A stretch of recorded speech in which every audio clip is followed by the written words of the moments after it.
football cards. I want to talk about the future of football cards and the licensing with Topps. Now, I know it's not supposed to be until April of next year that Topps gets the licensing for football, but I'm optimistic. A big question is when Topps gets the licensing, will the prices of their products, like their hobby products, still be the same as they are now? And prices, even their prices, I mean, all prices for sports cards across the board seem high. But you know what? If Topps Chrome and Resurgence and all these sets, Topps Midnight, if they stay at the range they're at, you know, anywhere from $250 to under $400 range for a lot of these cool sets, I'm okay with that. I just don't want to see, $1,000 boxes, unless it's some kind of high-end box.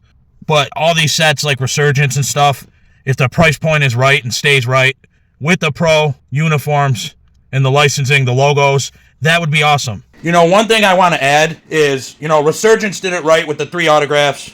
I think Topps Chrome Cosmic was a great-looking set. One of the best, actually. One of the best Chrome sets from Topps.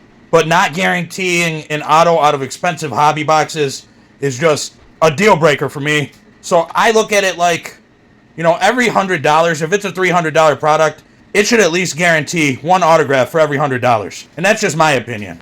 I do want to talk about a few of the sets that I just think Topps did great with. They knocked it out of the park. I know Topps Composite had Resurgence football in it, but the hobby, the Resurgence football set, it looks absolutely amazing in my opinion. I like those Resurgence cards, so that's a set that I'm actually looking forward to see the logos on the cards. Another set that I absolutely love, I just think the cards look so good. They're on thicker stock. We got an early look at them with the Topps Composite football, and that's the Topps Midnight set. I mean, a great set. I got one hell of a card that I won in a bid, and I'll show you the guys that in another video. I'm excited about that. I just think, Topps knocked it out of the park with that set, so that's another one I'm looking forward to. And then, obviously, you got Topps Chrome, your Chrome stock cards, good stuff there.